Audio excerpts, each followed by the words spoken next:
Bangladeshi American cultural association বাকার উদ্যোগে Bangla সিটিপ্যাপ and আলেগ্রা 10ম Bangla মেলা সফলভাবে অনুষ্ঠিত হয়েছে।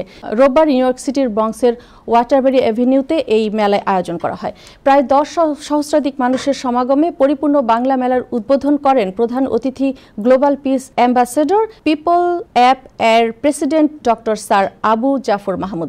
স্মরণকালের বর্ণাঢ্য এই মেলায় আমন্ত্রিত অতিথি ছিলেন New York City mayor Eric Adams, সংগঠনের সভাপতি সারওয়ার চৌধুরীর সভাপতিত্বে এবং সাবেক সভাপতি আহবাব চৌধুরী খোকন, সাধারণ সম্পাদক শাহ বদরুজ্জামান রুহেল ও আশরাফুল হাসান বুলবুলের যৌথ উপস্থাপনায় উদ্বোধনী পর্বে অন্যান্যের মধ্যে বক্তব্য রাখেন বাংলাদেশ সোসাইটির সভাপতি আতর রহমান সেলিম, সংগঠনের প্রতিষ্ঠাতার সভাপতি আব্দুল হাসিম হাসনু, কমিউনিটি বোর্ড 9 এর chairman Mohammad N Majumdar, community activist Abdur Rahim Badshah, Juned Chowdhury, Masud Rahman, Fenchuganj অ্যাসোসিয়েশনের সভাপতি মাহবুবুল আলম, কুলাউড়া বাংলাদেশি অ্যাসোসিয়েশনের সভাপতি সৈয়দ ইলিয়াস খসরু, আহাদ আলী সিপিএ, রিয়েলট সালেহ উদ্দিন সাল, real estate investor Bilal Chowdhury, mortgage broker Akib Hossain সহ আরও অনেকে।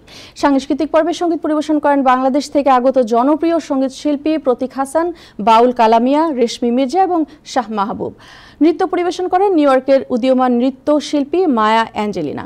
মেলার শেষ পর্বে ছিল রাফেল ড্র এবং পুরস্কার বিতরণী।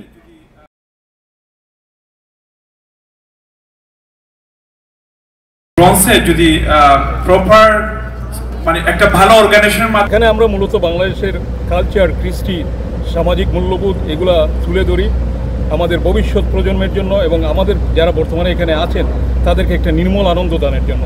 আমাদের এখানের মধ্যে 10,000 মানুষ কিন্তু আমরা এসেছিল। সত্যি এটা আমাদের জন্য অনেক সুখবর। অত্যন্ত ভালো পরিবেশে যারা আয়োজন করেছেন, এর মধ্যে আহবাব ভাই, হাসনু ভাই, সারোয়ার ভাই সহ যারা কর্মকর্তা আছেন, অনেক ধন্যবাদ। ওনারা অনেক দিন থেকে এটার প্রিপারেশন নিয়ে আজকের এই পর্যায়ে। এই বছরে ব্রোঞ্জের সর্ববৃহৎ এবং সবচেয়ে বড় মেলা এবং প্রথম মেলা।